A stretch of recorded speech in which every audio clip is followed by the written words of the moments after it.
Hello बच्चों, नमस्ते, आदाब, सत श्री अकाल एंड केम छो। माय सेल्फ टेलर Vikas, the finest and easiest way to learn the concept of physics.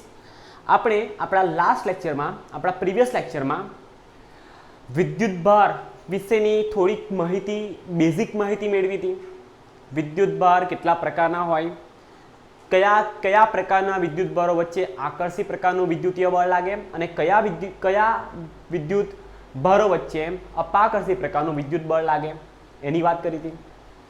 વિદ્યુતભાર સંરક્ષણના નિયમની વાત કરી હતી અને લાસ્ટમાં આપણે ક્વોન્ટાઇઝેશન ઓફ ચાર્જ એટલે કે વિદ્યુતભારનું ક્વોન્ટમીકરણ જોયું હતું અને બે વિદ્યુતભારો વચ્ચે ઉદ્ભવતું જે વિદ્યુત બળ કુલમ્બના નિયમ દ્વારા કેવી રીતે શોધી શકાય એની વાત કરી હતી અને લાસ્ટમાં આપણે બે વિદ્યુતભારો વચ્ચેનું જે અંતર છે, બે વિદ્યુતભારોને આપણે જેટલા અંતરે મૂક્યા છે એ બંને વચ્ચેનું અંતર એમની વચ્ચે લાગતા બળ પર કેવી રીતે પોતાનો કંઈક ભાગ ભજવે છે એ આપણે લાસ્ટ ટાઈમ ગ્રાફ દ્વારા શીખ્યા હતા કે જ્યારે બંને વિદ્યુતભારો એકબીજાથી ક્લોઝ હશે, એકબીજાથી નજીક હશે ત્યારે એમની વચ્ચે લાગતું જે વિદ્યુત બળ છે એ કેવું હશે?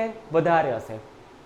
ઓકે, અને જેમ જેમ વિદ્યુતભારોને આપણે દૂર મૂકતા જઈએ છીએ તેમ તેમ એ બંને વિદ્યુતભારો વચ્ચે ઉદ્ભવતું જે વિદ્યુત બળ છે એ અંતર r માટે વર્ગના વ્યસ્ત પ્રમાણના નિયમ અનુસાર ઘટતું જાય છે। અને લાસ્ટમાં આપણે એક સેન્ટેન્સ લખ્યું હતું કે બે વિદ્યુતભારો, બે સ્થિત વિદ્યુતભારો વચ્ચે ઉદ્ભવતા વિદ્યુત બળના કિસ્સામાં આ જે વિદ્યુત બળ છે એ ઇન્વર્સ સ્ક્વેર લો એટલે કે વર્ગના વ્યસ્ત પ્રમાણના નિયમનું પાલન કરે છે। ઓકે, ચાલો થોડુંક પાછા રિવાઇઝ કરી લઈએ। આપણે મે બી આવું જોયું હતું લાસ્ટ લેક્ચરમાં કે જ્યારે બે વિદ્યુતભારોને, સપોઝ આપણી પાસે એક વિદ્યુતભાર છે Q1 અને અહીંયા આગળ આપણી પાસે એક વિદ્યુતભાર છે Q2, બરાબર? એ બંને વિદ્યુતભારોને આપણે લાસ્ટ લેક્ચરમાં જોયું હતું કે જો r અંતરે મૂકીએ તો બંને વચ્ચે ઉદ્ભવતું જે વિદ્યુત બળ છે એ Fe બરાબર K Q1 Q2 છેદમાં r ના વર્ગ વડે આપી શકાય છે। ઓકે, ચલો હવે મારી વાતને સમજો। જ્યાં k ને શું બોલતા હતા આપણે? જ્યાં k ને આપણે વિદ્યુત બળનો અચળાંક બોલતા હતા અને શૂન્યાવકાશ માધ્યમ હોય જ્યારે આપણે બે વિદ્યુતભારોને જે માધ્યમમાં મૂક્યા છે એ માધ્યમ જો શૂન્યાવકાશ હોય તો k નું મૂલ્ય હતું 9 × 10⁹ newton into metre square coulomb power -2। k ની જગ્યાએ આપણે લખી શકતા હતા 1/4πε। જો તો હું એપ્સાઇલોન બોલું છું, એપ્સાઇલોન નોટ નથી બોલતો। જો શૂન્યાવકાશમાં હશે તો આપણે k ની જગ્યાએ શું લખી શકીએ? 1/4πε0। પણ કોઈ માધ્યમમાં હોય, બીજા કોઈ માધ્યમમાં હોય, શૂન્યાવકાશ સિવાયના માધ્યમમાં હોય તો આપણે શું લખી શકીએ? k બરાબર 1/4πε। પણ શૂન્યાવકાશ નહીં, આપેલા માધ્યમની પરમિટિવિટી એટલે 1/4πε અને એપ્સાઇલોન m ને આપણે બોલીશું પરમિટિવિટી ઓફ મીડિયમ, આપેલા માધ્યમની પરમિટિવિટી। જો શૂન્યાવકાશ હોતે તો આપણે એપ્સાઇલોન નોટ લખતે, પણ બીજા કોઈ માધ્યમની વાત કરીશું ત્યારે આપણે એપ્સાઇલોન m લખીશું। ઓકે, આની ડિટેલ ચર્ચા આપણે કરવાની છે, નેક્સ્ટ લેક્ચરમાં કરીશું। ફિલહાલ અહીંયા જરાક જુઓ। ચાલો હવે સમજો કે આપણે કુલમ્બના નિયમમાં શું જોયું હતું કે બે વિદ્યુતભારોને એકબીજાથી અમુક અંતર r મૂકી દઈએ તો એમની વચ્ચે ઉદ્ભવતું વિદ્યુત બળ છે એનું મૂલ્ય કઈ રીતે શોધાય એ આપણે વાત કરી હતી, બટ એની દિશા કઈ હશે એ આપણે વાત નથી કરી। બીજી વાત કે આ વિદ્યુતીય બળ છે તો આપણે 11 સાયન્સમાં બે પ્રકારની ભૌતિક રાશિ જોઈ હતી। એક હતી સદિશ ભૌતિક રાશિ અને બીજી હતી અદિશ ભૌતિક રાશિ। અહીંયા આગળ આ જે બળ છે એ બળ સદિશ ભૌતિક રાશિ છે।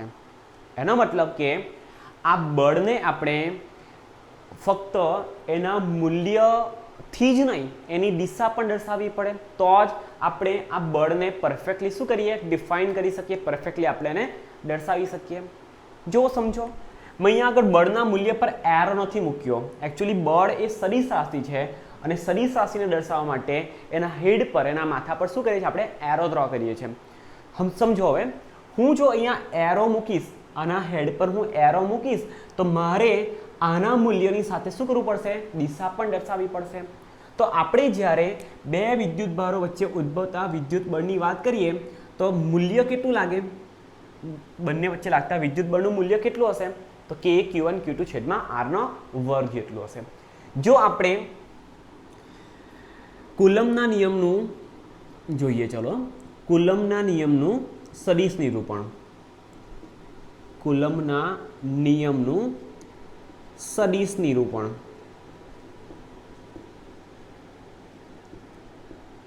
કુલમ્બનો નિયમ આપણને બે સ્થિત વિદ્યુતભારો વચ્ચે લાગતા વિદ્યુત બળનું મૂલ્ય આપણને શોધવા માટેની શોધી શકાય મતલબમાં એનાથી. તો હવે જે બળ છે એ તો સદિશ રાશિ છે, એનો મતલબ કે કુલમ્બના નિયમનું સદિશ નિરૂપણ બી હોવું જોઈએ. સદિશના આ જે કુલમ્બનો નિયમ છે એના દ્વારા ઉદ્ભવેલ જે બળ છે બે વિદ્યુતભારો વચ્ચેનું આપણે જે શોધ્યું એની દિશા પણ આપણે શું કરીએ? કુલમ્બના નિયમના સદિશ નિરૂપણ દ્વારા ફાઇન્ડ આઉટ કરી શકીએ. તો હવે જોજો, સમજો. માની લો સ્ટાર્ટિંગમાં કે આ વિદ્યુતભાર પ્લસ છે અને આ Q2 વિદ્યુતભાર પણ કેવો છે? પ્લસ છે. બીજી આપણી પાસે એક બેઝિક ઇન્ફોર્મેશન છે કે બે ધન વિદ્યુતભારો હોય તો બંને એકબીજા પર અપાકર્ષી પ્રકારનું વિદ્યુત બળ લગાવે. સેમ એઝ જો બંને નેગેટિવ ચાર્જ પાર્ટિકલ હોય, બંને ઋણ વિદ્યુતભારો હોય તો પણ એકબીજા પર અપાકર્ષી પ્રકારનું વિદ્યુત બળ લગાડે. પરંતુ જો બંને વિદ્યુતભારો જુદા જુદા હોય, એક ધન હોય અને એક ઋણ હોય, તો બંને એકબીજા પર આકર્ષી પ્રકારનું વિદ્યુત બળ લગાડે છે. માની લો આપણે અહીંયા ધારેલ બંને વિદ્યુતભારો ધન વિદ્યુતભારો છે, તો આ Q2 વિદ્યુતભાર આ Q1 વિદ્યુતભાર પર કઈ દિશામાં બળ લગાડશે? તો આ Q2 વિદ્યુતભાર Q1 વિદ્યુતભાર પર કેવું બળ લગાડશે? અપાકર્ષી પ્રકારનું બળ લગાડશે. તો આપણે એક નવી માર્કર લઈ લઈએ.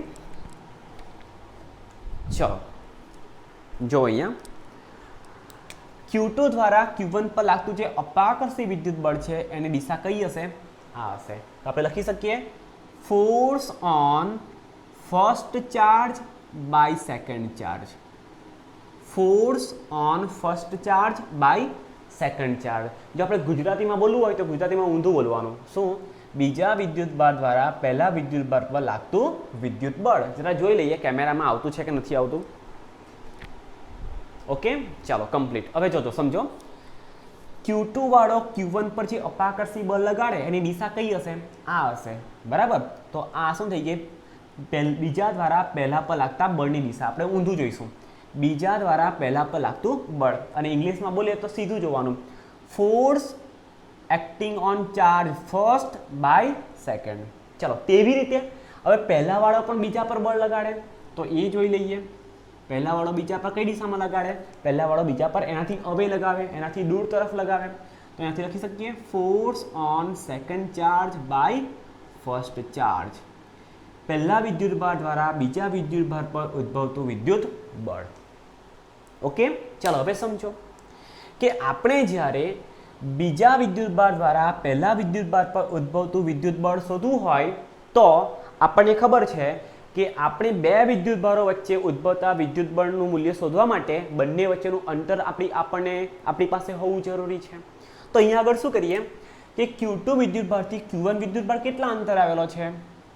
તો હવે આપણે જ્યારે સદિશની વાત કરીએ તો શું કરવું પડશે? આપણે સ્થાન સદિશને ઇન્ટ્રોડ્યુસ કરવો પડશે કે બીજાની સાપેક્ષમાં પહેલા વિદ્યુતભારનું સ્થાન ક્યાં છે, અને સ્થાનને આપણે પોઝિશન વેક્ટરને સ્થાન સદિશને આપણે R વડે દર્શાવીએ. કોનું સ્થાન? પહેલાનું. કોની રિસ્પેક્ટમાં? બીજાની. તો position of first with respect to second, અથવા ઊંધું બોલી શકીએ બીજાની સાપેક્ષમાં પહેલાનું સ્થાન. એટલે જ્યારે Q2 વિદ્યુતભાર Q1 પર બળ લગાડતો હોય ત્યારે એનો મતલબ કે આપણે F12 શોધવું હોય તો પોઝિશન વેક્ટર કયો લેવો પડશે? R12 લેવો પડશે.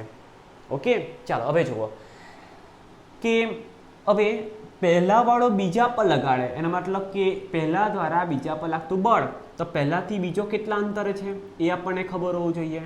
તો position vector of second with respect to first, પહેલાનું બીજાની સાપેક્ષમાં સ્થાન, કે પહેલાથી બીજો કેટલા અંતરે છે.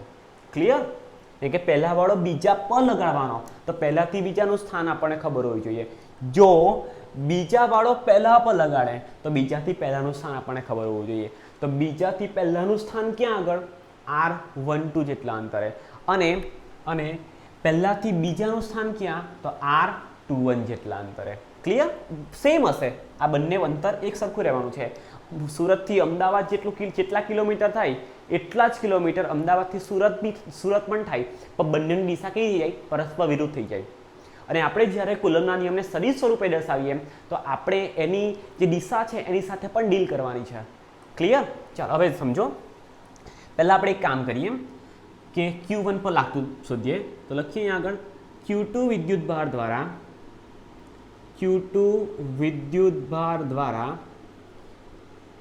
Q1 વિદ્યુતભાર પર ઉદ્ભવતું વિદ્યુત બળ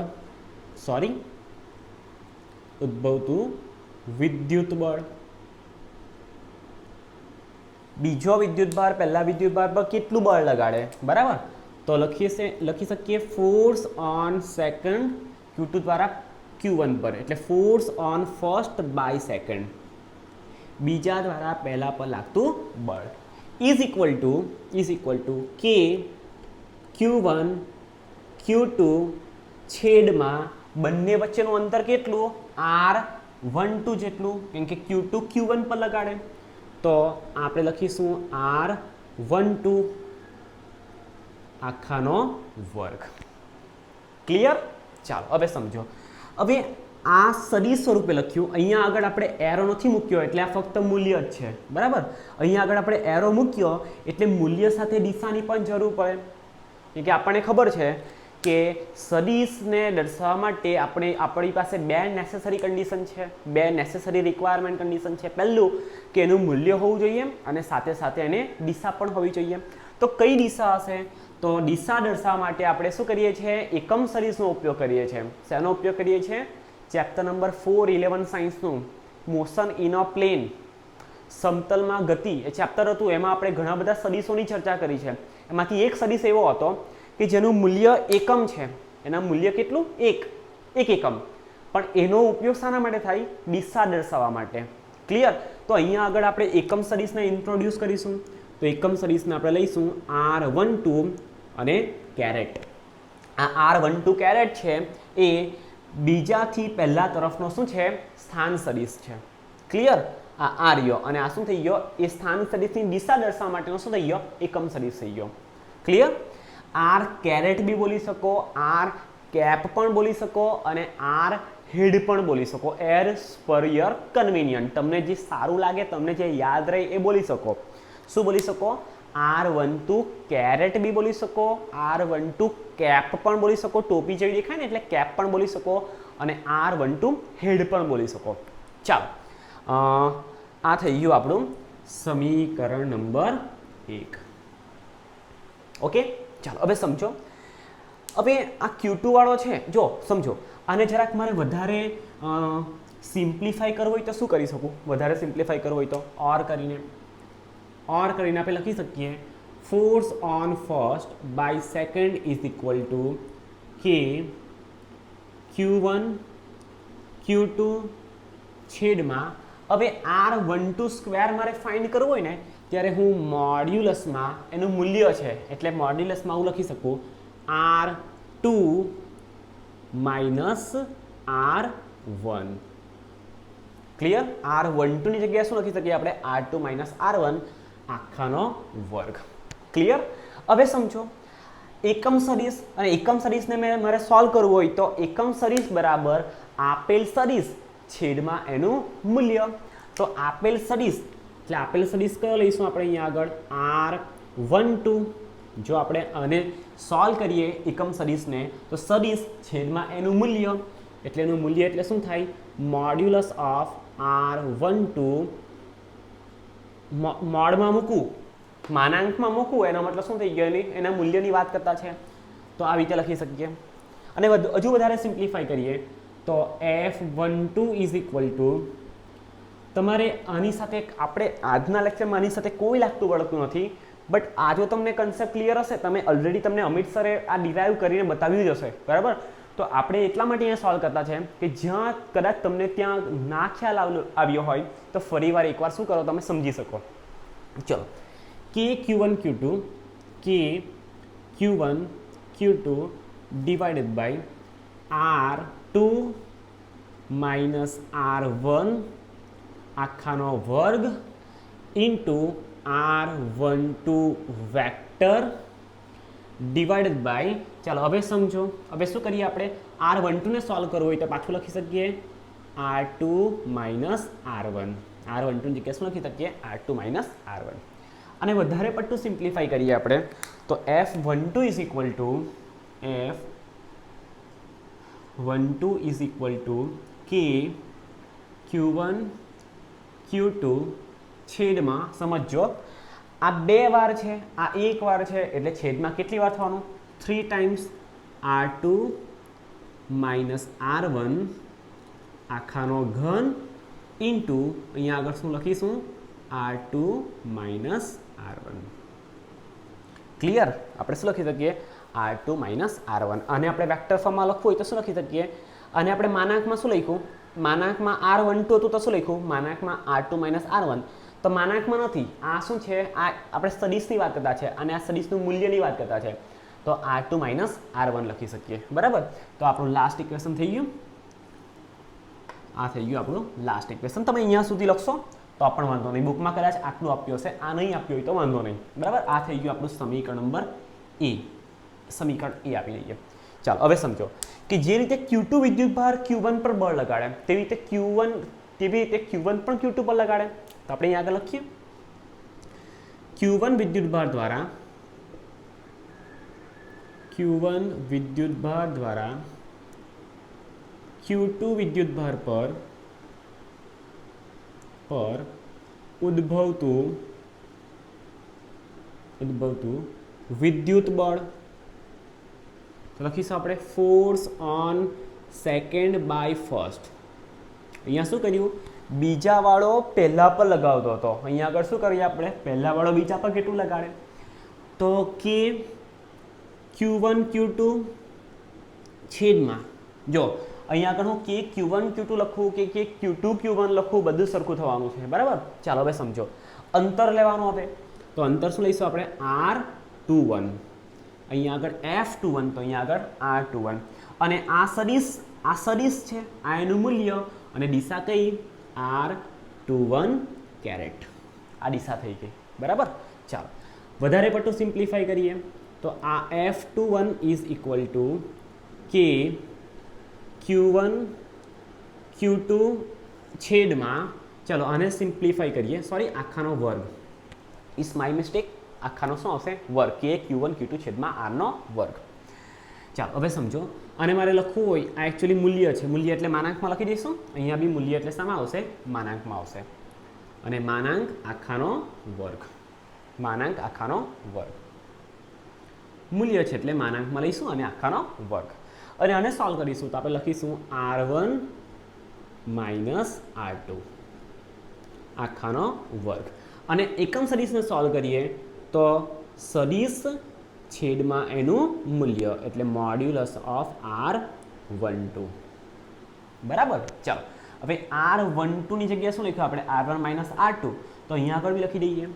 Therefore F21 is equal to force on second charge by first charge, પહેલા વિદ્યુતભાર દ્વારા બીજા વિદ્યુતભાર પર ઉદ્ભવતું વિદ્યુત બળ બરાબર કે Q1 Q2 છેદમાં, ચલો હવે જુઓ અહીંયા આને એઝ ઇટ ઇઝ લખીએ R1 માઇનસ R2 આખાનો વર્ગ ઇન્ટુ R12 તો એઝ ઇટ ઇઝ છેદમાં મોડ્યુલસ ઓફ R12 ની જગ્યા લખી શકીએ આપણે modulus of R1 minus R2.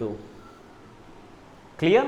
ચાલો આને ફર્ધર સિમ્પ્લિફાઈ કરીએ, વધારે સિમ્પ્લિફાઈ કરીએ તો F21 is equal to k Q1 Q2 છેદમાં, આ બે ટાઈમ્સ છે, આ એક ટાઈમ્સ છે, તો શું થવાનું R1 માઇનસ R2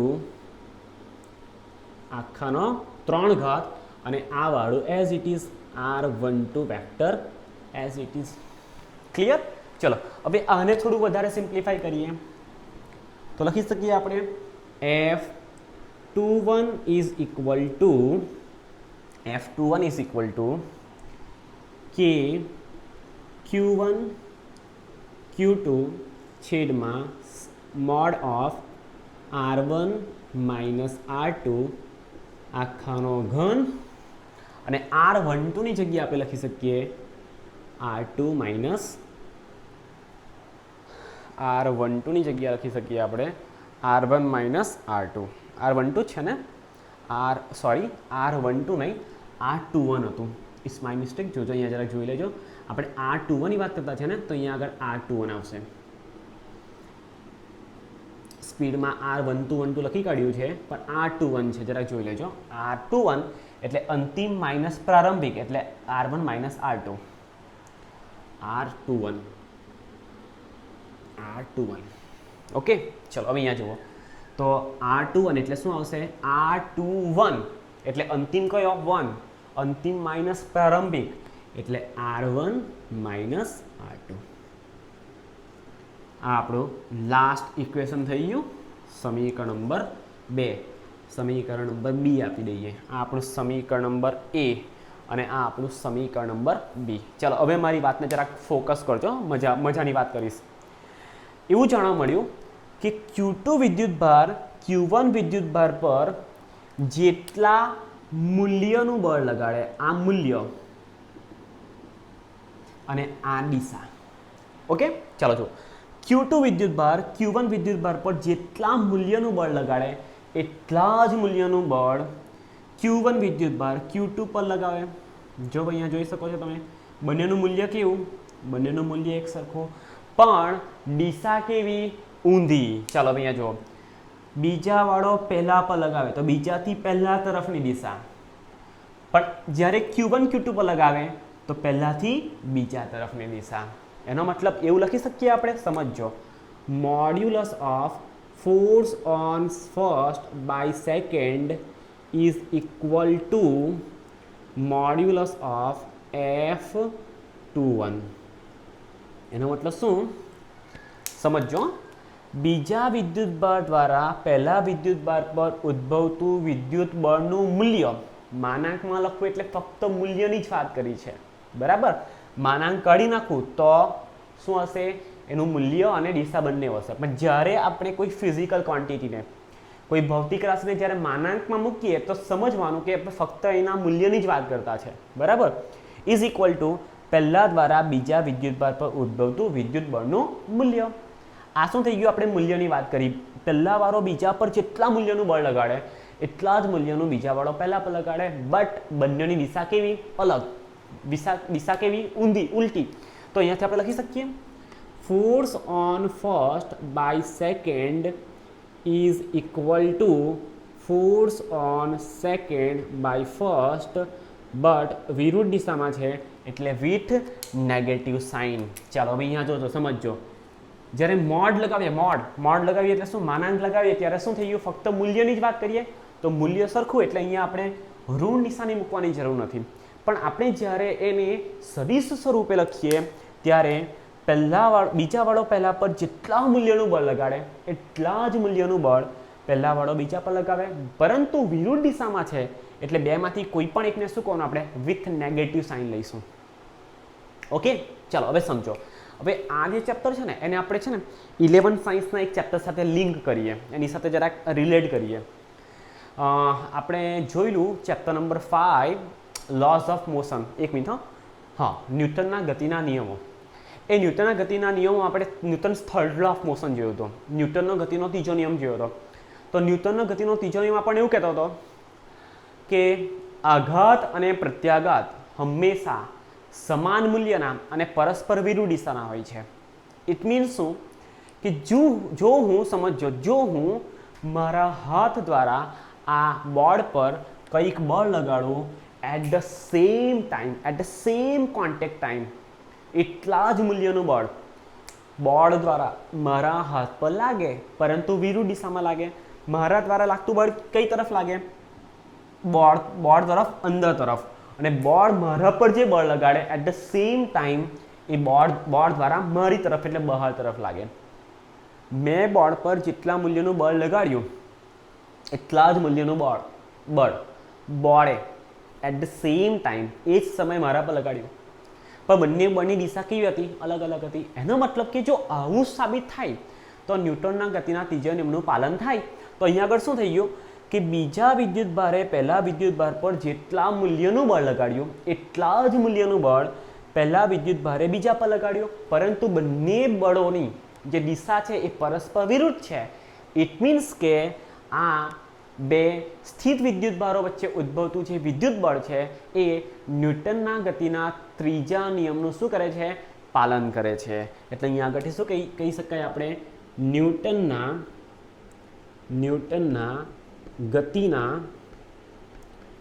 ગતિના ત્રીજા નિયમનું, ન્યૂટન્સ થર્ડ લો ઓફ મોશનને શું થાય? ઓબે કરે.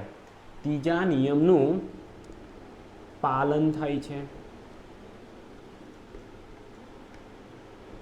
એમસીક્યુ આવી શકે અહીંયાથી એક કે જ્યારે બે સ્થિત વિદ્યુત ભારોને એકબીજાથી r જેટલા અંતરે મૂકવામાં આવે તો બંને વચ્ચે ઉદ્ભવતું વિદ્યુત બળ ન્યૂટનના ગતિના કયા નિયમનું પાલન કરે છે? અને તમને નીચે 4 ઓપ્શન આપ્યા હશે. ન્યૂટનના ગતિના પહેલા નિયમનું, ન્યૂટનના ગતિના બીજા નિયમનું, ન્યૂટનના ગતિના ત્રીજા નિયમનું અને 4D ઓપ્શન હશે નીચે પૈકી એક પણ નહીં અથવા ઉપર પૈકી બધા. ક્લિયર? તો શું આવી શકશે? ન્યૂટનના ગતિના ત્રીજા નિયમનું.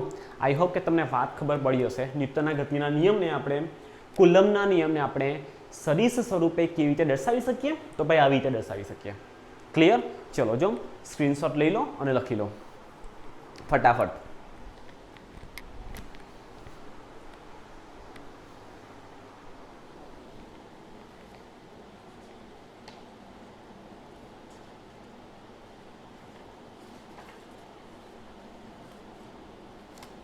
ચાલો રબ કરું, કાઢી નાખું.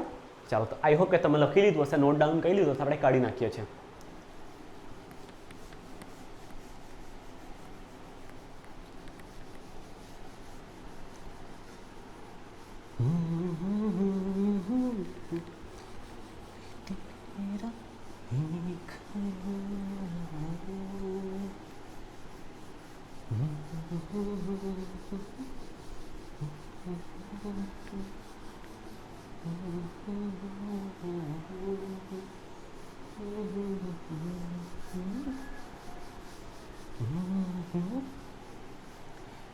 ચલો કમ્પ્લીટ. ચલો હવે આપણે છે ને બે ન્યુમેરિકલ્સ જોઈએ, બે દાખલા જોઈએ જી નીટ લેવલના, એટલે આપણને વધારે ખ્યાલ આવશે. જો કે તમે તમારા મે બી ઉદાહરણના દાખલામાં એક દાખલો તો રિલેટ છે જ, તે છતાં જોઈ લઈએ. બરાબર? ચલો એક એક્ઝામ્પલ છે. Sample question. બરાબર? શું કહે છે આપણને સેમ્પલ ક્વેશ્ચન? બે ઇલેક્ટ્રોનને એકબીજાથી સ્મોલ r અંતરે મૂકતા બે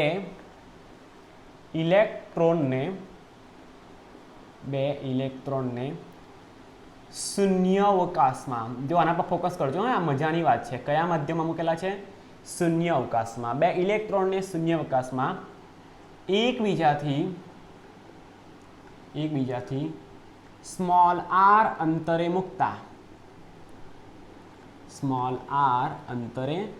મૂકતા તેમની વચ્ચે લાગતા વિદ્યુત બળ,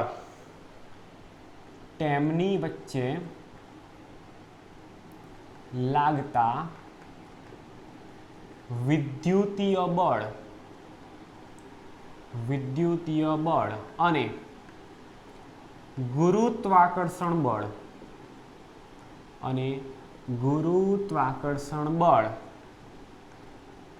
નો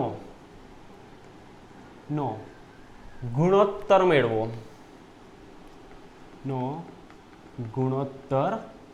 મેળવો. આવું આપણને પૂછ્યું છે અને આપણને બધી માહિતી ખબર હોવી જોઈએ હવે આપણને. બરાબર? ચાલો હવે સમજો કે જ્યારે બે ઇલેક્ટ્રોનને આપણે એકબીજાથી r અંતરે મૂકી દઈએ તો કેટલું વિદ્યુત બળ લાગે અને બંને વચ્ચે કેટલું ગુરુત્વાકર્ષણ બળ લાગે એ પહેલાં આપણને ખબર હોવું જોઈએ. તો આપણને ખ્યાલ છે કે ગુરુત્વાકર્ષણ બળ ક્યારે લાગે? જ્યારે બે દળ ધરાવતા પદાર્થોને એકબીજાથી અમુક અંતરે મૂકીએ તો એમની વચ્ચે ગુરુત્વાકર્ષણ બળ લાગે. ઓકે, હવે ઇલેક્ટ્રોનને દળ છે તો આપણે આપણા પ્રીવિયસ લેક્ચરમાં જોયું હતું કે ઇલેક્ટ્રોનનું કેટલું દળ છે, ઇલેક્ટ્રોનનો કેટલો વિદ્યુતભાર છે, પ્રોટોનનું કેટલું દળ છે, પ્રોટોનનો કેટલો વિદ્યુતભાર છે, ન્યુટ્રોનનું કેટલું દળ છે અને ન્યુટ્રોનનો કેટલો વિદ્યુતભાર છે. તો હવે આપણને યાદ રહેવું જોઈએ કે ઇલેક્ટ્રોનનું જે દળ છે એ 9.1 ગુણ્યા 10⁻31 ઘાત કેજી જેટલું છે. તો અહીંયા આગળ આપણે પહેલાં લખવું પડશે. જો ના આપ્યું હોય તો આપણે આ યાદ રાખવાનું છે, બરાબર. અને આપણને આ વસ્તુ યાદ રહી જવું જોઈએ. એકચ્યુઅલી તમને આપી દીધું હશે કે માસ ઓફ ઇલેક્ટ્રોન આ છે, માસ ઓફ પ્રોટોન આ છે, બરાબર. પ્રોટોનનું પૂછ્યું હશે તો પણ કદાચ ના આપ્યું હોય તો આપણે એના માટે પ્રિપેર રહેવાનું. તો જુઓ અહીંયા માસ ઓફ ઇલેક્ટ્રોન કેટલું છે, 9.1 multiply by 10 power -31 KG. Clear? ચાલો, બંને ઇલેક્ટ્રોનો છે ને એટલે આપણે એક જ ઇલેક્ટ્રોનનું દળ લઈએ અને બંને ઇલેક્ટ્રોનનું દળ તો કેવું રહેવાનું, સરખું. એટલે 9.1 મલ્ટીપ્લાય બાય 10 પાવર -31 કેજી. બીજું કે ઇલેક્ટ્રોનનો ચાર્જ, ઇલેક્ટ્રોનનો વિદ્યુતભાર E બરાબર 1.6 ગુણ્યા 10⁻19 ઘાત કુલમ. આપણે ગઈકાલે વાત કરેલી કે -1.6 ગુણ્યા 10⁻19 ઘાત કુલમ. મૂલ્યની વાત કરીએ તો નેગેટિવ સાઇન સાથે કોઈ લાગતું વળગતું નથી, બરાબર. જ્યારે આપણે મૂલ્યની વાત કરીએ તો નેગેટિવ સાઇન લખવાની જરૂર નથી. ચાલો, બીજું આપણે બંનેને શું કરીએ છીએ, શૂન્ય અવકાશમાં મૂકીએ છીએ. તો શૂન્ય અવકાશ માટે કેનું મૂલ્ય, વિદ્યુતીય અચળાંકનું મૂલ્ય 9 ગુણ્યા 10⁹ ઘાત newton into metre square coulomb power -2 થાય. ક્લિયર? અને શૂન્ય અવકાશમાં અથવા કોઈ પણ માધ્યમમાં આપણે બે દળ ધરાવતા પદાર્થોને મૂકીએ તો યુનિવર્સલ ગ્રેવિટેશનલ કોન્સ્ટન્ટ, એનો મતલબ કે સાર્વત્રિક ગુરુત્વાકર્ષણ અચળાંક જીનું મૂલ્ય થાય 6.67 multiply by 10 power -11 newton into metre square KG power -2. બરાબર. આટલી માહિતી આપણને યાદ રહેવી જોઈએ. ચાલો, હવે આપણે સોલ્યુશન કાઢીએ. ચાલો, હવે સમજો. પહેલાં આપણે શું કરીએ કે બે વિદ્યુતભારને આર અંતરે મૂકતા એમની વચ્ચે ઉદ્ભવતું કેટલું વિદ્યુતબળ છે શોધી નાખીએ, બરાબર. ચાલો, બે ઇલેક્ટ્રોનને એકબીજાથી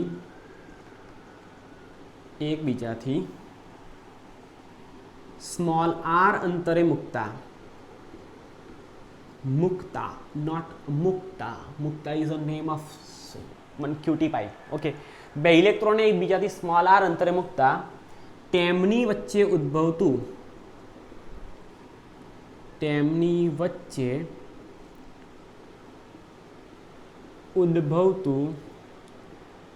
વિદ્યુત બળ અથવા વિદ્યુત બળની માહિતી આપણે કુલમભાઈ આપેલી, તો કુલમભાઈની યાદમાં આપણે એને કુલંબ બળ પણ બોલી શકીએ. અને વિદ્યુત બળ છે તો આપણે એને Fe વડે દર્શાવીશું. માટે Fe બરાબર મૂલ્યની વાત કરતા છે, ઉપર એરો લખવાની જરૂર નથી. પાછા જ્યારે બે વિદ્યુતભારને એકબીજાથી અમુક અંતરે મૂકીએ તો બંને વચ્ચે ઉદ્ભવતું વિદ્યુત બળ બંને વિદ્યુતભારોના મૂલ્યના ગુણાકારના સમપ્રમાણમાં અને એમની વચ્ચેના અંતર આરના વર્ગના વ્યસ્ત પ્રમાણમાં હોય છે. તો જુઓ અહીંયા આગળ બે વિદ્યુતભારો કયા, એક ઇલેક્ટ્રોન અને બીજો પણ ઇલેક્ટ્રોન, છેદમાં બંને વચ્ચેનું અંતર કેટલું, આર જેટલું.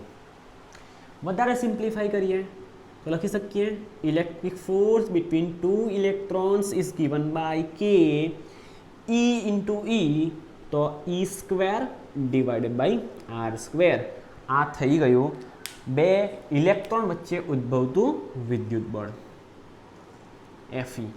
સમીકરણ નંબર 1 આપી દઈએ. ચલો, તેવી રીતે બે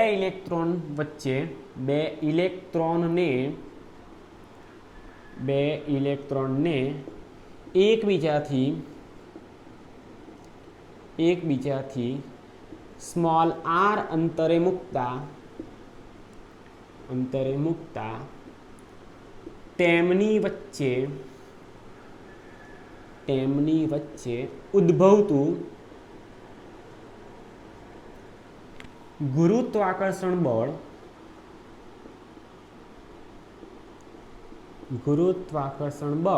અને ગુરુત્વાકર્ષણ બળને આપણે Fg વડે દર્શાવીશું, ગ્રેવિટેશનલ ફોર્સ. ગુરુત્વાકર્ષણ બળને ઇંગ્લિશમાં શું કહીશું? Gravitational force. અને વિદ્યુત બળને ઇંગ્લિશમાં કહીશું ઇલેક્ટ્રિક ફોર્સ. એટલે આપણે એને એફઈ વડે દર્શાવ્યું. અને ગુરુત્વાકર્ષણ બળ એટલે ગ્રેવિટેશનલ ફોર્સ એટલે F∗G વડે દર્શાવ્યું. હવે ગુરુત્વાકર્ષણ બળના નિયમ અનુસાર જ્યારે બે દળ ધરાવતા પદાર્થોને એકબીજાથી અમુક અંતરે મૂકીએ તો એમની વચ્ચે ઉદ્ભવતું જે ગુરુત્વાકર્ષણ બળ છે એ બંને પદાર્થના દળના ગુણાકારના સમપ્રમાણમાં અને એમની વચ્ચેના અંતર r ના વર્ગના વ્યસ્ત પ્રમાણમાં હોય છે. તો લખીએ અહીંયા આગળ જી માસ ઓફ ઇલેક્ટ્રોન છેદમાં r નો વર્ગ. વધારે પડતું સિમ્પ્લિફાઈ કરીએ તો gravitational force between two electrons is equal to G mass of electron into mass of electron. તો mass of electron square divided by r square. આમ મળ્યું આપણી પાસે સમીકરણ નંબર 2. ચાલો હવે સમજો શું કીધું આપણને? વચ્ચે લાગતા વિદ્યુતીય બળ અને ગુરુત્વાકર્ષણ બળનો શું કોનો ગુણોત્તર મેળવવાનો? બળના મૂલ્યનો ગુણોત્તર. બળના મૂલ્યનો. ચાલો અહીંયા લખી રાખીએ આપણે. બળના મૂલ્યનો શું કોનો આપણે ગુણોત્તર શોધવાનો. ચાલો તો આપણે એક કામ કરીએ, સમીકરણ 1 ને 2 વડે ભાગી નાખીએ. શું લખીશું આપણે? સમીકરણ 1 ભાગ્યા સમીકરણ 2. Equation 1 divided by equation number 2. ચાલો સમીકરણ 1 ની ડાબી બાજુ છેદમાં સમીકરણ 2 ની ડાબી બાજુ. So electric force divided by gravitational force is equal to, ચાલો સમીકરણ 1 ની જમણી બાજુ છેદમાં સમીકરણ 2 ની જમણી બાજુ. સો કે ઈ સ્ક્વેર છેદમાં r નો વર્ગ આખાના છેદમાં જી એમઈ સ્ક્વેર છેદમાં આખાનો વર્ગ. ઓકે ચાલો હવે તમને મારા કરતાં સારું મેથ્સ આવડે, બરાબર? અને સારું મેથ્સ આવડે તો તમે આને મારા કરતાં સારી રીતે સોલ્વ કરી શકશો. માટે લખીએ એફઈ બરાબર એફઈના છેદમાં F G not PUBG. F G is equal to, ચાલો ભાઈ જુઓ, આ આખો જે છે ને આખો ભાગ એને આપણે બોલીએ અંશ અને આ ભાગને આપણે બોલીએ છેદ. તો તમને આ r² દેખાય એ તમને અંશવાળા ભાગનો છેદ દેખાય. અને અંશનો છેદ ક્યાં ચાલ્યો જાય? છેદમાં. અને છેદનો છેદ ક્યાં ચાલ્યો જાય? અંશમાં. એનો મતલબ કે આ r² છેદમાં જશે અને આ r² અંશમાં ચાલ્યું જશે અને બંને એકબીજાને શું કરશે? પ્રપોઝ કરશે. શું કરશે? પ્રપોઝ કરશે.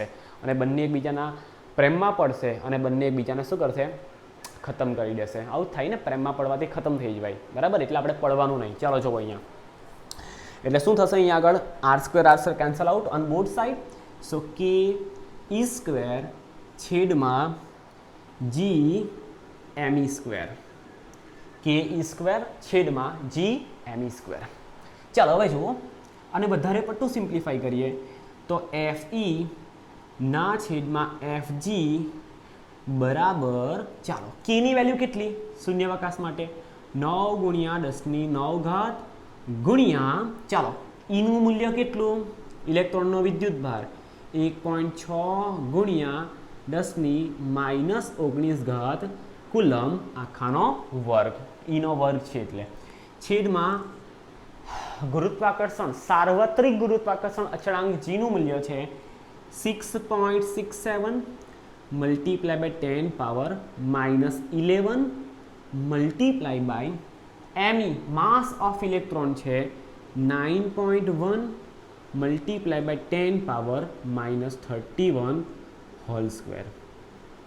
ઓકે ચાલો હવે તો મારાથી આ ગણતરી થશે નહીં વિધાઉટ કેલ્સી. સો આપણે અહીંયા આગળ કેલ્સીનો યુઝ કરીશું. ચાલો તો 1.6 નો પહેલાં સ્ક્વેર કરીએ, મલ્ટીપ્લાય બાય 9 કરી નાખીએ. ચાલો જોઈએ અહીંયા પહેલાં શું કરવું પડશે? 1.6 × 10⁻⁻19 આખાનો વર્ગ. તો આપણે એક કામ કરીએ, 1.6 × 1.6 કરીશું એટલે આપણને આન્સર મળશે 2.56, બરાબર? અને ગુણ્યા 9 કરીએ, ગુણ્યા 9 એટલે આપણને આન્સર મળશે 23.04. શું મળ્યું આપણને આન્સર? 23.04. 23.04 મલ્ટીપ્લાય બાય, ચાલો હવે સમજો, આ 10⁻⁻19 અને એનો વર્ગ એટલે જો ઘાતનો ઘાત હોય તો ઘાતાંકનો ગુણાકાર થાય એ નિયમ મુજબ 19 દુ 38 થશે. તો અહીંયા આગળ આપણે 10⁻38 ઘાત લખીશું ગુણ્યા 10⁹ ઘાત એઝ ઇટ ઇઝ. બરાબર, 10ની જે 9 ઘાત છે ઉપર એ એઝ ઇટ ઇઝ. છેદની વાત કરીએ તો 9.1 ગુણ્યા 10⁻31 ઘાત આખાનો વર્ગ, એટલે આપણે પહેલાં એક કામ કરીએ, 9.1 ગુણ્યા 9.1 કરીએ તો આપણને આન્સર મળશે 82.81 અને એને 6.67 સાથે મલ્ટીપ્લાય કરીએ તો 6.67 તો આપણને આન્સર મળશે 552.3427 મલ્ટીપ્લાય બાય 10 પાવર. ચાલો હવે સમજો, 31 દુ શું થશે, 2 × 2 ને 3 દુ 6 -62. બરાબર,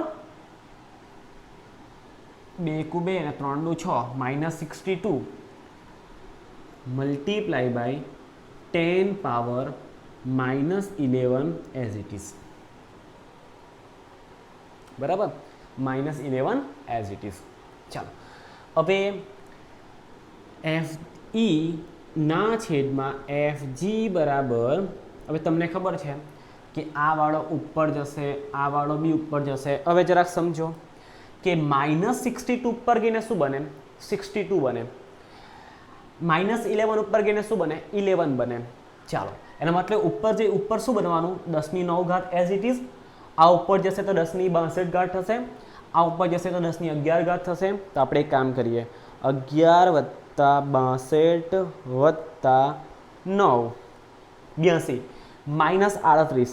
-38 એટલે આપણી પાસે આન્સર શેમાં આવશે, આપણી પાસે આન્સર પ્લસમાં આવશે, કારણ કે આ વાળો ઉપર ગયેલો, આ વાળો બી ઉપર ગયેલો, એટલે મેજોરિટી પ્લસની છે એટલે 10⁻44 ઘાત આવશે. બરાબર, અને 23.04 ડિવાઇડેડ બાય 552.3427 કરીએ, 3427 કરીએ તો આપણને આન્સર મળશે 0.04171 મલ્ટીપ્લાય બાય 10 પાવર 44 44. ચાલો હવે જો આનો એકમ શું આવશે, કઈ એકમ નહીં આવે, ઇલેક્ટ્રિક ફોર્સ એ બી બળ છે, બળનો એકમ ન્યૂટન. ગુરુત્વાકર્ષણ બળ એ પણ બળ છે, બળનો એકમ ન્યૂટન. એનો મતલબ અહીંયાથી ન્યૂટન, અહીંથી ન્યૂટન કેન્સલ આઉટ થઈ ગયા, એટલે અહીંયા આગળ કોઈ એકમ નહીં આવશે, યુનિટલેસ ક્વોન્ટિટી આવશે. બરાબર, બંનેનો ગુણોત્તર. અને હવે સમજો કે હું જ્યારે ડેસિમલ પોઈન્ટને, આજે શું બોલાય એને ગુજરાતીમાં, ડેસિમલ પોઈન્ટ, દશાંશ ચિહ્ન, આ દશાંશ ચિહ્નને જો આપણે જમણી બાજુ લઈ જઈએ, ઓકે, તો જમણી બાજુ લઈ જઈએ તો આપણને શું મળશે, FE ના છેદમાં FG ઇઝ ઇક્વલ ટુ, જ્યારે આપણે દશાંશ ચિહ્નને જમણી બાજુ લઈ જઈએ છીએ ત્યારે ઘાત માઇનસમાં વધે. માઇનસમાં વધે એટલે અહીંયા લઈ જાઉં તો ગુણ્યા 10⁻1 ઘાત લખવાનું, અહીંયા લઈ જાઉં તો ગુણ્યા 10⁻2 ઘાત લખવાનું. તો હું ડેસિમલ પોઈન્ટને અહીંથી અહીંયા શિફ્ટ કરું છું તો લખી શકું 4.171 મલ્ટીપ્લાય બાય 10 પાવર 44 તો હતા, અને અહીંથી અહીંયા લઈ ગયો તો 10⁻2 ઘાત થયા, તો 10⁻44 ઘાત અને 10⁻2 ઘાત, 44 - 2 એટલે 42. સો 10 પાવર 42. અને જો આપણને આવો આન્સર આપણને MCQમાં પૂછેલો હોય આવો દાખલો, તો આપણે એપ્રોક્સિમેટલી રેશિયો કેટલો લખી શકીએ, આશરે ગુણોત્તર કેટલો લખી શકીએ, 10 પાવર 42 જેટલો. યાદ રાખજો, જ્યારે બે ઇલેક્ટ્રોનને આપણે એકબીજાથી સ્મોલાર અંતરે મૂકીએ ત્યારે એમની વચ્ચે ઉદ્ભવતું વિદ્યુત બળ અને એમની વચ્ચે ઉદ્ભવતું જે ગુરુત્વાકર્ષણ બળ છે એ બંનેનો જે ગુણોત્તર છે, એમના મૂલ્યોનો જે ગુણોત્તર છે એ આશરે કેટલો હોય, 10⁻42 ઘાત જેટલો હોય. ઇન શોર્ટ એવું બોલી શકીએ કે જ્યારે બે ઇલેક્ટ્રોનને આર અંતરે મૂકીએ ત્યારે એમની વચ્ચે ઉદ્ભવતું જે વિદ્યુત બળ છે એ તેમની વચ્ચે ઉદ્ભવતા ગુરુત્વાકર્ષણ બળ કરતાં આશરે 10⁻42 ઘાત જેટલું પ્રબળ હોય. આપણે ચેપ્ટર નંબર 1 11 સાયન્સમાં ચેપ્ટર નંબર 1 ફિઝિકલ વર્લ્ડ, ભૌતિક જગત, એમાં આપણે 4 ફંડામેન્ટલ ફોર્સની વાત કરેલી. ગુરુત્વાકર્ષણ બળ હતો, વિદ્યુતીય બળ હતું, સ્ટ્રોંગ ન્યુક્લિયર બળ હતું અને વીક ન્યુક્લિયર બળ હતું. ઓકે, તો એમાં આપણે જોયું હતું કે બે વિદ્યુત ભારો વચ્ચે ઉદ્ભવતું વિદ્યુત બળ છે એ ગુરુત્વાકર્ષણ બળ કરતાં પ્રબળ હોય. તો બે ઇલેક્ટ્રોનને આર અંતરે મૂકીએ તો એમની વચ્ચે ઉદ્ભવતું વિદ્યુત બળ એમની વચ્ચે ઉદ્ભવતા ગુરુત્વાકર્ષણ બળ કરતાં આશરે કેટલું પ્રબળ હોય? તો 1042 જેટલું પ્રબળ હોય. ક્લિયર? તો આ રીતનું એમસીક્યુ આવે તો તમારે આશરે આન્સર કેટલો લખવાનો? 10 પાવર 42. એક બીજી વાત કરીએ અહીંયા આગળ. તમારે એક દાખલો ગણવાનો છે હોમવર્ક માટે અને તમારે પ્રેક્ટિસ કરવાના છે, બરાબર? નીટ ટાઈપના ક્વેશ્ચન તમારે પ્રેક્ટિસ કરવાના. હવે એક કામ કરજો, શું કરજો ખબર? તમને બે દાખલા આપો અહીંયા આગળથી, બે દાખલા નોટ કરી લો છો ફટાફટ. શું કહેવાનું અહીંયા આગળ? બે ઇલેક્ટ્રોનને શૂન્યાવકાશમાં એકબીજાથી આર અંતરે મૂકેલું છે ને. હવે અહીંથી આપણે ઇલેક્ટ્રોનને હટાવી દઈશું અને તમારે અહીંયા આગળ શું મૂકવાનું ખબર? પ્રોટોન મૂકવાનો. શું મૂકવાનો? પ્રોટોન. અને પ્રોટોનનો વિદ્યુતભાર પણ તમને ખબર છે ઇલેક્ટ્રોન જેટલો જ છે અને પ્લસ છે. પ્રોટોનનું દળ તમને ખબર છે 1.67 × 10⁻27 kg. તો આ દાખલો તમારે ફરીથી કોના માટે ગણવાનો? પ્રોટોન માટે. કે જ્યારે બે પ્રોટોનને શૂન્યાવકાશમાં એકબીજાથી સ્મોલ આર અંતરે મૂકીએ તો એમની વચ્ચે ઉદ્ભવતું જે વિદ્યુત બળ છે અને એમની વચ્ચે ઉદ્ભવતું જે ગુરુત્વાકર્ષણ બળ છે એમના મૂલ્યોનો ગુણોત્તર આશરે કેટલો મળે એ તમારે શું કરવાનું? શોધવાનું છે. બરાબર? ચાલો હોમવર્ક માટે એક ન્યુમેરિકલ થઈ ગયો, બીજો ન્યુમેરિકલ લઈએ. જો તો સમજજો. એમાં શું કરવાનું? એક ઇલેક્ટ્રોન અને એક પ્રોટોનને, હવે પહેલામાં શું હતું? બે ઇલેક્ટ્રોન હતા. બીજામાં શું લીધું આપણે? બે પ્રોટોન લીધા. ત્રીજો દાખલો બનાવવાનો, એમાં શું કરવાનું આપણે? એક ઇલેક્ટ્રોન લેવાનો અને એક પ્રોટોન લેવાનો. બરાબર? અને એ બંનેને એકબીજાથી આર અંતરે મૂકી દેવાના અને પછી શોધવાનું કે બંને વચ્ચે ઉદ્ભવતું જે વિદ્યુત બળ છે અને બંને વચ્ચે જે ઉદ્ભવતું ગુરુત્વાકર્ષણ બળ છે એ બંનેનો ગુણોત્તર રેશિયો એપ્રોક્સિમેટલી આશરે કેટલો મળે? તો તમારે આ બે દાખલા ગણવાના.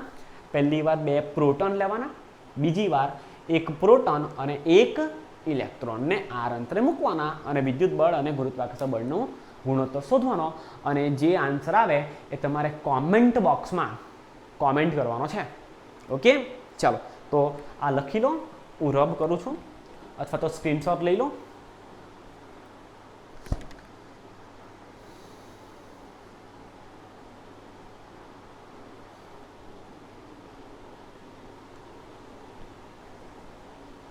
ચાલો કરીએ રબ.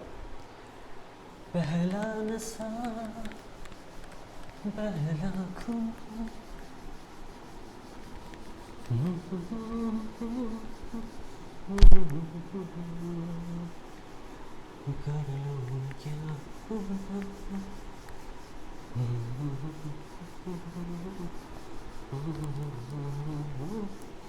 ચાલો આ તો હતો ઇઝી ન્યુમેરિકલ.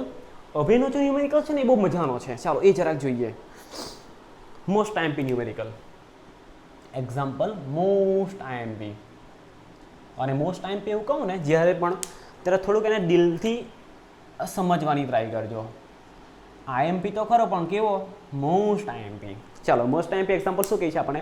વિદ્યુત ભાર કેપિટલ ક્યુ ને વિદ્યુત ભાર કેપિટલ ક્યુ ને બે ભાગમાં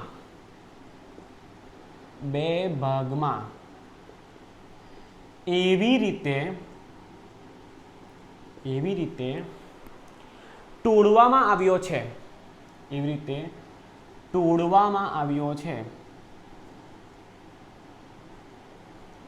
છે કે જેથી બે ભાગોને એકબીજાથી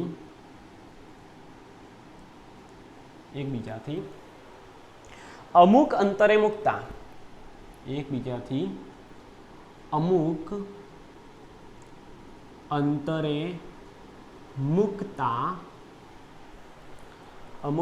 મૂકતા તેમની વચ્ચે મહત્તમ વિદ્યુત બળ લાગે છે.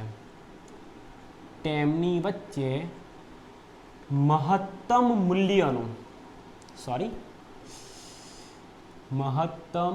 મૂલ્યનું વિદ્યુત બળ લાગે છે. તો બંને ભાગો પર બંને ભાગો પર રહેલા વિદ્યુત ભારનું મૂલ્ય શોધો. પર રહેલા વિદ્યુત ભારનું મૂલ્ય શોધો. ચાલો, મોસ્ટ આઈએમપી એક્ઝામ્પલ, અને આ રીતનો ન્યુમેરિકલ આવવાના ચાન્સ ઘણા બધા વધારે. બરાબર, તો જરાક ધ્યાનથી સાંભળજો. બરાબર, અને દિલથી જરાક સમજવાની ટ્રાય કરજો. ચાલો સમજો. શું કીધું આપણને? વિદ્યુતભાર કેપિટલ ક્યુને બે ભાગમાં એવી રીતે તોડ્યો છે કે જેથી બે ભાગોને એકબીજાથી અમુક અંતરે મૂકીએ તો તેમની વચ્ચે ઉદ્ભવતું જે વિદ્યુત બળ છે એનું મહત્તમ મૂલ્ય આપણને મળે. તો બંને ભાગ પર રહેલા વિદ્યુતભારનું મૂલ્ય શોધવાનું. એક ભાગ પર કેટલો વિદ્યુતભાર હશે અને બીજા ભાગ પર કેટલો વિદ્યુતભાર હશે એ આપણે ફાઇન્ડ આઉટ કરવાનો છે. હવે મારી વાતને સમજજો. ધારો કે આપણી પાસે કેટલો વિદ્યુતભાર છે સ્ટાર્ટિંગમાં? કેપિટલ ક્યુ જેટલો. તો લખીએ, બે ભાગોમાં વિભાજિત કર્યા પહેલા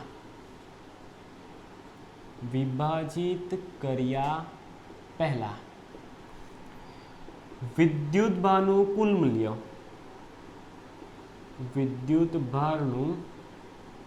કુલ મૂલ્ય, આપણને આપેલું છે કેપિટલ ક્યુ જેટલું. ઓકે, ચાલો હવે લખીએ આપણે. બે ભાગમાં વિભાજિત કર્યા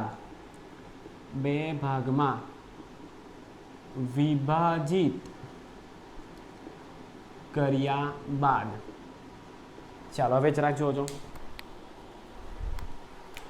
આ એક વિદ્યુતભાર અને બે ભાગમાં વિભાજિત કર્યા ને આર અંતરે મૂકી દીધા, સ્મોલ આર અંતરે મૂકી દીધા. તો એક વિદ્યુતભારને આપણે શું કરીએ? Q1 વડે દર્શાવીએ અને બીજા વિદ્યુતભારને શું કરીએ? આપણે Q2 દ્વારા દર્શાવીએ. અને વિદ્યુતભાર સરસવાનો નિયમ એવું કે બંને વિદ્યુતભારને તોડ્યા પહેલા ટોટલ વિદ્યુતભાર Q જેટલો હતો. બે ભાગમાં વિભાજિત કર્યા, પહેલા પર વિદ્યુતભાર Q1 જેટલો ગયો, બીજા પર Q2 જેટલો ગયો. બંનેનો સરવાળો કરીએ પાછા તો આપણે પહેલા જેટલો વિદ્યુતભાર હતો એટલો મળી જાય. ઓકે, ચાલો હવે સમજો.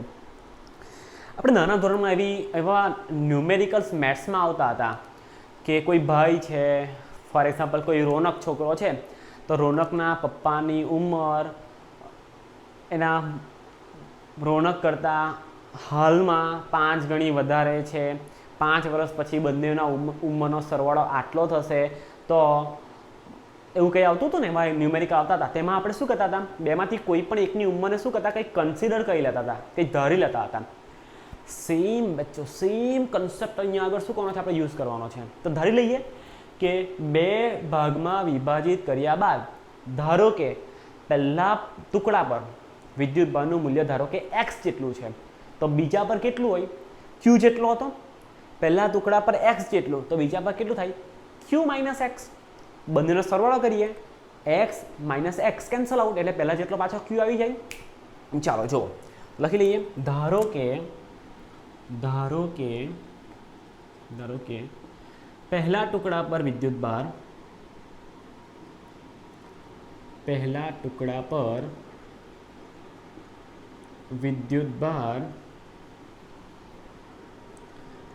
x જેટલો છે. તેથી બીજા ટુકડા પર વિદ્યુતભારનું મૂલ્ય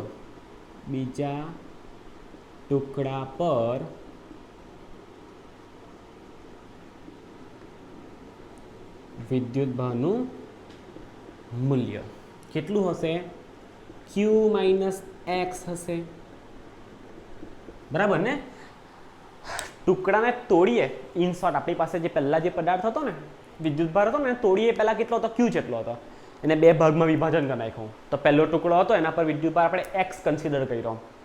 વિદ્યુતભારના સરસના નિયમ મુજબ તોડીએ એ પહેલા જેટલો વિદ્યુતભાર છે એટલો જ વિદ્યુતભાર તોડ્યા પછી બી બંનેના સરવાળા જેટલો થવો જોઈએ. ઇન શોર્ટ, પહેલા પર વિદ્યુતભાર x જેટલો કન્સિડર કરીએ તો બીજા પર વિદ્યુતભાર q - x કન્સિડર કરવો પડે. બરાબર? ચાલો હવે સમજો કે બંનેને એકબીજાથી r અંતરે મૂકીએ તો બળ કેવું લાગે? મહત્તમ લાગે. ચાલો લખીએ. તેમને એકબીજાથી એવું આપણને આપેલું છે બરાબર, મહત્તમ લાગે એવું, તેમને એકબીજાથી અમુક અંતરે મૂકતા, અમુક અંતરે મૂકતા તેમની વચ્ચે મહત્તમ મૂલ્યનું વિદ્યુત બળ લાગે છે. કેવું બળ લાગે? મહત્તમ મૂલ્યનું વિદ્યુત બળ લાગે. અને કેટલું? તો F બરાબર કે પહેલા પરનો વિદ્યુત ભાર x જેટલો, બીજા પરનો વિદ્યુત ભાર q માઇનસ x જેટલો, અને બંનેને એકબીજાથી r અંતરે મૂકેલા છે તો છેદમાં r નો વર્ગ, તો આટલું મહત્તમ બળ લાગે એવું આપણને કીધું છે. તો બંને વિદ્યુત ભાર પર, બંને ટુકડા પર રહેલ વિદ્યુત ભાર કેટલો હશે શોધવાનો. ઇનશોર્ટ આપણે x નું મૂલ્ય શોધવાનું. જો આપણે પહેલા પરનો વિદ્યુત ભાર મળી ગયો આપણને x, તો બીજા પરનો q minus x easily find કરી શકીએ. હવે મારી વાતને ખાસ સમજો. આ k છે, જો આપણે સમીકરણની જમણી બાજુ જોઈએ તો k છે એ k તો અચળ રહેવાનો. કેમ? કારણ કે બંને વિદ્યુત ભારને જે માધ્યમમાં મૂક્યા છે એ માધ્યમ નથી બદલાવાનું, એટલે અહીંયા આગળ k નું મૂલ્ય નથી બદલાવાનું. ક્લિયર? ડન? ચાલો, એટલે k નું મૂલ્ય કેવું? ફિક્સ. બીજું કે બંને વચ્ચેનું જે અંતર છે એ અંતર બી નથી બદલવાનું, આપણે અમુક અંતરે મૂકી દીધું, લે ફિક્સ. પછી એને વેરી નથી કરવાનું, નજીક નથી લાવવાના, દૂર નથી લઈ જવાના, બંનેને એક ફિક્સ શું કહી દો, અમુક અંતરે મૂકી દીધું, એટલે બંને વચ્ચેનું અંતર આટલું કેવું થઈ ગયું? ફિક્સ. અને સમજો અહીંયા આગળ x ફિક્સ નથી. ધારો કે હું અહીંયા 2x કન્સિડર કરતો હતો, 3x કન્સિડર કરતો હતો, x/2 કન્સિડર કરતો હતો, 3x/2 કન્સિડર કરતો હતો. વાતમાં ખ્યાલ આવે છે ને? એનો મતલબ શું થઈ ગયો કે આ x વેરિયેબલ છે, x બદલાય છે. હવે સમજો, જો x નું મૂલ્ય બદલાય તો q માઇનસ x બી બદલાય, આ બંને બદલાય તો f પણ બદલાવાનું. એનો મતલબ કે બે વિદ્યુત ભાર વચ્ચેનું જે વિદ્યુત બળ F છે એ કોના પર આધાર રાખે? x ના મૂલ્ય પર આધાર રાખે. ક્લિયર? અને સમજો હવે, જો વિદ્યુત બળનું મૂલ્ય x પર આધાર રાખતું હોય અને જો મારે f નું મહત્તમ મૂલ્ય શોધવું હોય તો x ની સાપેક્ષમાં f માં થયેલો જે ફેરફાર છે એ 0 થવો જોઈએ. થોડુંક ટફ છે સમજવાનું, પણ જરાક સમજજો. ધારી લો અહીંયા આગળ, જો તો સમજો, અહીંયા આગળ આપણે હિન્ટ આપીએ છીએ તમને. હિન્ટ આ તમારે લખવાનું હોય ખાસ. જો y નું મૂલ્ય x પર આધાર રાખતું હોય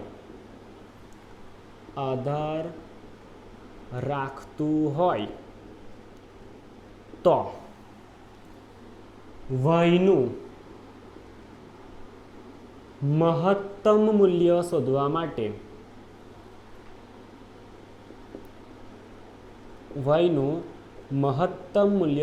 માટે dy છેદમાં dx કેટલું થવું જોઈએ? 0 થવું જોઈએ. આને જરાક મગજમાં લઈને ચાલજો. જો આ ખબર પડી ગઈ તો હું તમને ગેરંટી આપું આ દાખલામાં એવું કંઈ કાઢી લેવાનું છે જ નહીં. બરાબર? ઇઝી એક્ઝામ્પલ છે. ચાલો સમજો. હું શું કીધું અહીંયા આગળ કે જો y નું મૂલ્ય x પર આધાર રાખતું હોય અને મારે જો y નું મહત્તમ મૂલ્ય શોધવું હોય તો x ની સાપેક્ષમાં y માં થયેલો ફેરફાર એટલે dy છેદમાં dx નું મૂલ્ય કેવું થવું જોઈએ? 0 થવું જોઈએ. એકદમ ટૂંકું અને ટચ. અહીંયા આગળ શું છે? અહીંયા આગળ f નું મૂલ્ય x પર આધાર રાખે, અહીંયા આગળ y નું મૂલ્ય x પર આધાર રાખતું, તો એવું આપણે કન્સિડર કર્યું. આપણા કેસમાં શું છે? f નું મૂલ્ય, બળનું મૂલ્ય વિદ્યુત ભાર x ના મૂલ્ય પર આધાર રાખે. તો મારે f નું મહત્તમ મૂલ્ય શોધવું હોય તો df છેદમાં dx, એનો મતલબ x ની સાપેક્ષમાં f માં થયેલો ફેરફાર કેવો થવો જોઈએ? 0 થવો જોઈએ. તો અહીંયા આગળ આપણે લખીએ તેવી જ રીતે f ના મહત્તમ મૂલ્ય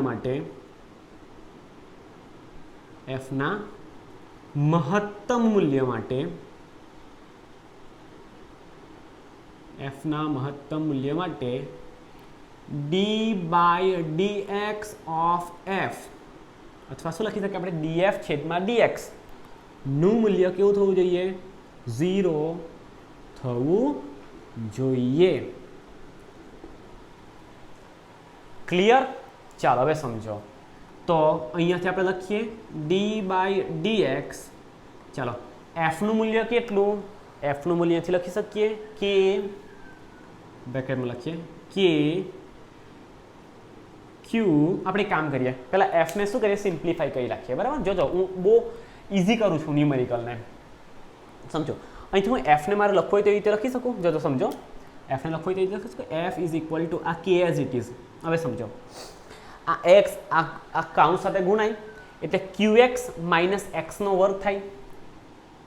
ક્યુ એક્સ માઇનસ એક્સનો વર્ગ છેદમાં આરનો વર્ગ થાય. જો ના ખ્યાલ આવ્યો તો પાછા જરા જોઈ લો. આ કે as it is X multiply by Q minus x.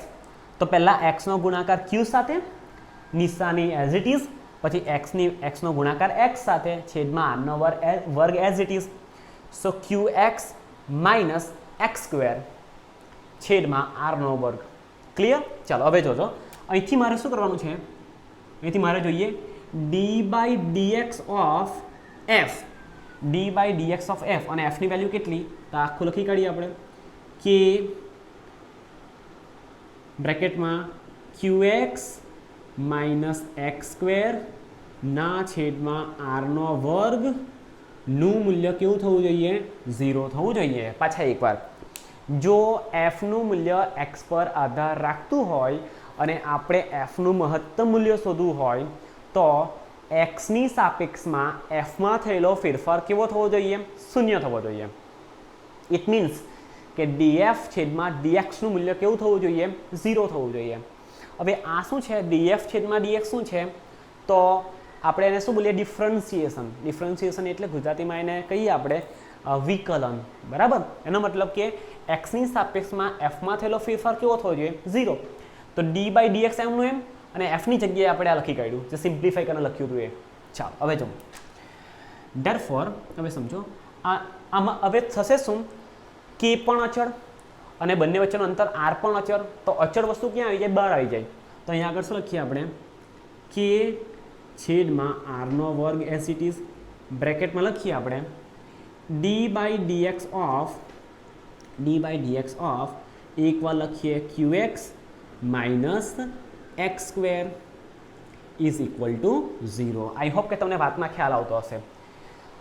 બે વિદ્યુતભાર વચ્ચેનું માધ્યમ નથી બદલાવાનું એટલે કે અચળ. બે વિદ્યુતભાર વચ્ચેનું અંતર નથી બદલાવાનું એટલે આર પણ અચળ. તો અચળ વસ્તુ બહાર આવી ગયું. જે વસ્તુ બદલાવાનું જ નથી એ બહાર આવી ગયું. ઇન શોર્ટ અચળ એટલે બદલાતું નથી એ બહાર આવી ગયું. સો k/r નો વર્ગ as it is d/dx of qx minus x square is equal two 0. ચાલો ફર્ધર સિમ્પ્લિફાઈ કરીએ, વધારે સિમ્પ્લિફાઈ કરીએ તો કેના છેદમાં આરનો વર્ગ એઝ ઇટ ઇઝ. ચાલો હવે સમજો આને મારે લખવું હોય તો આવી રીતે લખી શકું છૂટા પાડીને d/dx of qx minus d/dx of x square is equal two 0. જો તો સમજો શું કરીએ? પહેલાં આનું વિકલન માઇનસ પછી બીજા પદનું વિકલન. તો અહીંયા આગળ d/dx of qx minus d/dx of x square is equal two 0 જે થવું જોઈએ 0. બરાબર? આપણે લખી કાઢ્યું. ચાલો હવે સમજો therefore k/r square as it is. બરાબર ને? k/r square as it is. જો એક બુદ્ધિ ચલાવીએ. જો બુદ્ધિ ચલાવીએ. બુદ્ધિ કઈ ચલાવીએ? જો સમજો આ કે છેદમાં આરનો વર્ગ છે એને હું પેલી બાજુ મોકલી આપું. પેલી બાજુ એટલે કે આ સમીકરણની જમણી બાજુ. તો 0ના છેદમાં ચાલ્યું જાય અને 0ને હું કંઈક વડે ભાગું તો આન્સર 0 આવે. ખબર ને વાત? તો જો સમજો આર સ્ક્વેર છે છેદમાં એને તે બાજુ મોકલું તો અંશમાં ચાલ્યું જાય. અંશમાં ચાલ્યું જાય એટલે ગુણ્યા આર સ્ક્વેર. 0 ગુણ્યા આર સ્ક્વેર એટલે 0. છેદમાં કે ચાલ્યો જાય 0ના છેદમાં કે એટલે 0 પડી. એટલે આ વસ્તુને મારે લખવાની જરૂર નથી. પડી ને ખબર? ચાલો એટલે શું લખી શકીએ આગળથી? d/dx of qx minus d/dx of x square is equal two 0. ચાલો પાછા વધારે સિમ્પ્લિફાઈ કરીએ. ચાલો હવે સમજો આ ક્યુ કેવું? અચળ. કેમ કે જે કુલ વિદ્યુતભાર છે કેપિટલ ક્યુ એ તો અચળ રહેવાનો. એનાથી વધારે બી નથી ઓછો બી નથી. પહેલાં પ્રારંભમાં જેટલો તો ક્યુ એ ક્યુ જ છે. બરાબર? મેને પ્યાર ક્યુ કિયા તો એમાંનો જે ક્યુ છે એઝ ઇટ ઇઝ. બરાબર? એ ક્યુ ને આ ક્યુ, તો એ સમજો હવે ક્યુ અચળ તો ક્યુને બહાર કાઢ્યો, dx ના છેદમાં dx, x ના છેદમાં x હોય તો શું થાય 1, તો dx ના છેદમાં dx હોય તો શું થાય 1, તો લખવાની જરૂર નથી, ચાલ લખી રાખીએ q ઇન્ટુ 1 માઇનસ, ચાલો d by dx of x square, તમને એવું સૂત્ર ખબર હતું, જો અહીંયા આગળ લખું છું રેડ બોલપેનથી, because red is a symbol of love, ખોટી વાત, red is a symbol of danger. ચાલો અહીંયા જુઓ, d by dx x raise to n હોય તો એનું વિકલન થાય, આ n જે ઘાત છે એ આગળ આવી જાય, x એઝ ઇટ ઇઝ, અને જે ઘાત છે એ ઘટી જાય એટલે n માઇનસ 1 થાય. પાછા એકવાર, d by dx of x raise to n હોય તો ઘાત આગળ આવી જાય એટલે n as it is into x raise to n minus 1, એટલે એક ઘાત વધે એટલે n ઘટે, સોરી નોટ વધે, ઘટે એટલે n માઇનસ 1. તો અહીંયા જુઓ, અહીંયા આગળ n ની જગ્યાએ કેટલા છે 2 છે, તો 2 ક્યાં આવી જવાના, આગળ આવી જવાના, તો 2 આગળ આવી જશે. ચાલો x એઝ ઇટ ઇઝ, એક ઘાત ઘટે એટલે 2 માંથી એક ચાલ્યા જાય એટલે એક જ બાકી રહી એટલે 2x ઇઝ ઇક્વલ ટુ 0. અહીંયાથી આપણે x ની વેલ્યુ કાઢીએ, આપણને શું મળ્યું, q minus 2x is equal two 0. તો q બરાબર 2x ને તે બાજુ મોકલો, માઇનસ 2x ને તે બાજુ મોકલો તો પ્લસ 2x થઈ જાય. અહીંથી હું x ને સૂત્ર કરતા બનાવું તો x બરાબર q બાય 2, એનો મતલબ કે પહેલા ટુકડા પરનો વિદ્યુતભાર કેટલો હોવો જોઈએ, q બાય 2 હોવો જોઈએ. તો આપણે તો પાગલ તો છે નહીં, આપણે ગાંડા તો છે નહીં, પહેલા ટુકડા પરનો વિદ્યુતભાર q બાય 2 થાય તો ઓબ્વિયસલી બીજા પરનો બી કેટલો થવાનો, q બાય 2. કેમ, ટોટલ કેટલો છે, q જેટલો છે. તો અહીંયા આગળ લખીએ, બીજા ટુકડા પરનો વિદ્યુતભાર, બીજા ટુકડા પરનો વિદ્યુતભાર કેટલો છે આપણે ધારેલો, અહીંયા જુઓ q minus x, q minus x ની વેલ્યુ કેટલી, q બાય 2, આખામાંથી અડધો જાય તો શું બાકી રહી, q બાય 2 થશે.